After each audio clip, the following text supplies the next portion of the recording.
জিজ্ঞেস করে এখানে কথা বলেন।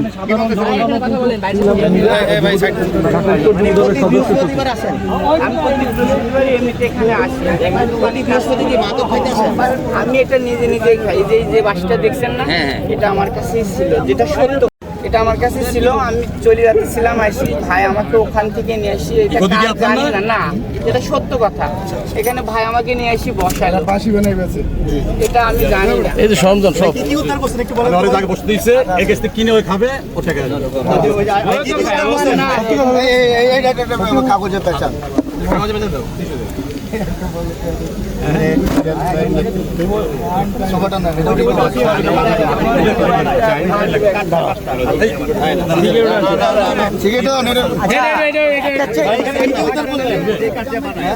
মিরাজ ভাই, কি পরিমাণে মাদক আসলে পাওয়া গেছে আনুমানিক?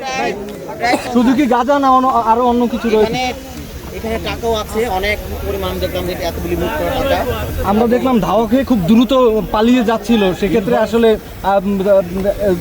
আরো যদি মানে তারা তথ্য না পেতো তাহলে আরো মাদক জব্দ করা সম্ভব হতো। আমি আসলে আজকে যে আসলাম, আমি অনেককে বলে আসছি যে আমি আজকে যাব, যার কারণে অনেক ধরতে পারি নাই। হ্যাঁ, গতবার যখন আমি আসছি কেউ জানে না, তো অনেককে ধরতে পারছি, যে প্রশাসনের কাছে আমি রিকভারি দেওয়া গেছে। আজকে দেখেন একদম কিন্তু নাই, কিন্তু মাদক দ্রব্য পালায় চলে গেছে।